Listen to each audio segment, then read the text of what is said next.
Yo, MDP, that's me, and welcome to Top 10! In the previous episode of Top 10, I discussed the things that I do not necessarily like about The Sims 4, so I thought it would be even if I talk about 10 things I actually do like about Sims 4. Number 1 is a pretty easy thing, because when you think about The Sims 4, what is the very first thing you think about? Well, I would think about CAS, considering that was a demo that was released for us, and that is one thing that they have talked about the most in the creating of Sims 4 is CAS. So the sculpting is pretty neat and no sliders, so that was new, and being able to control your makeup per outfit and selecting per outfit how they have it set up is pretty neat. It can be a little bit touchy in CAS, but overall I could spend hours in there developing Sims, and I think that is pretty neat and very well done. Number 2 goes to build and buy mode. It's pretty obvious that it is somewhat amazing to build in The Sims 4. Although me, myself, and I'm not an expert of it, I wouldn't consider myself to be an expert builder in The Sims 4. I actually,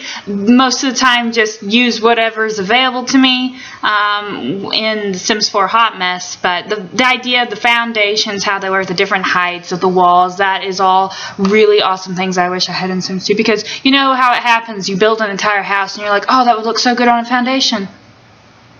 Too late. You gotta scrap it, restart it. Hopefully that you took a picture of your floor plan, that way you can just rebuild it. But yeah, that is pretty awesome in The Sims 4, just being able to adjust heights, being able to add foundations and trim around things, and it is a pretty phenomenal thing. And also the pooling and the dragging, and yeah, that was pretty cool.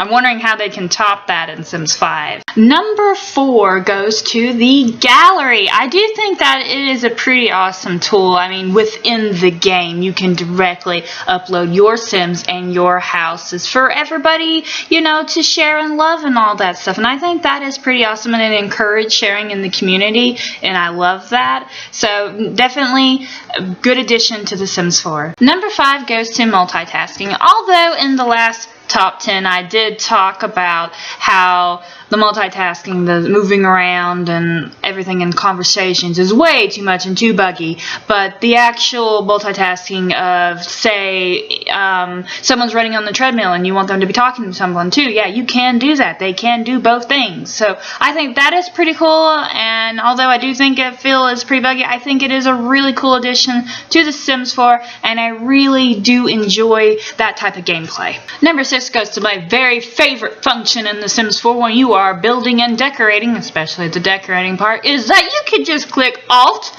on your keyboard and you can take things off the grid. You can slide them up and down the walls, and I think that is a pretty awesome tool for us builders and decorators, and I very much enjoy it. It makes it so much easier to do things. You don't have to type in a cheat. You just click Alt on your keyboard and you just move things around. It is very handy. Thank you very much. Number 7 goes to Max's focusing a little bit on the supernatural and allowing the supernaturals to have new things, because you know in Sims 2 and Sims 3 there wasn't really that much different. I mean, with the way they looked and interactions and stuff, yes, but pretty much it was just more vampires, just more werewolves, stuff like that, more aliens. And I think that the addition of dark forms for vampires and hidden identities for aliens was very well thought out.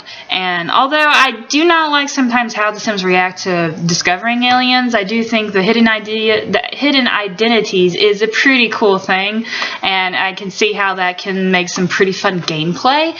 And so in the vampires and the dark forms, I think that was very well done. That way you can have, like, you know, your vampire one way and then evil, you know. So I mean, that I do very much enjoy those additions to the supernaturals. Number 8 is different walking animations. I think it's really cool that they did this. That way your Sims can have their own custom, you know, style of walking, and I think that does add to your Sims identity. I wish that they would put more walking animations in the game, because that would be pretty neat if you ask me. Number 9 goes to apartments. Although I do not agree that they're only allowed to be built in one world, I do like how they work in essentially being able to select them and move your Sims in and out of them. I do enjoy that.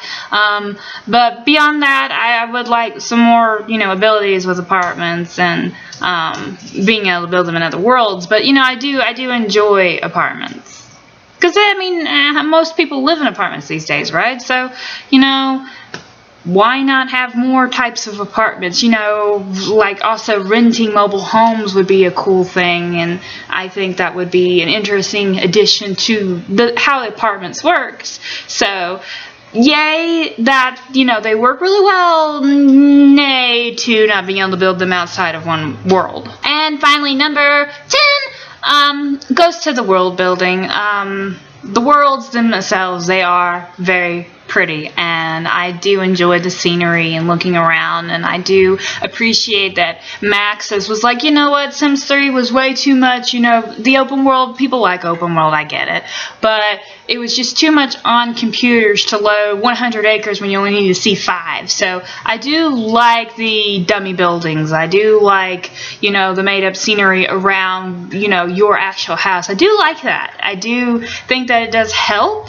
I do wish that we could customize our own, build our own maps and things like that, but what they have presented as far as the worlds that have been created are quite beautiful, I think. I wish they were bigger. So I wish that we could expand on these worlds, because they have been done very well, and I really enjoy what were presented so far. That has been top 10 for what I enjoy about The Sims 4. I could do more top 10s. They don't necessarily have to be about Sims 4. If you have a suggestion of what you would like me to do a top 10 on, put it in the comments below. Just gonna say that I don't think it's appropriate for me for doing any Sims 3, because if you have followed me for a while or known me from the forums, then you know that I'd had bad experiences with Sims 3, so probably I could do what I hate about Sims 3, but I don't think that's necessary. So if you would like to see more things from me, give me a thumbs up or subscribe, hey! And you can always find me at MDPthatsme.tumblr.com or any of the links in the description below, and as always everybody, happy simming!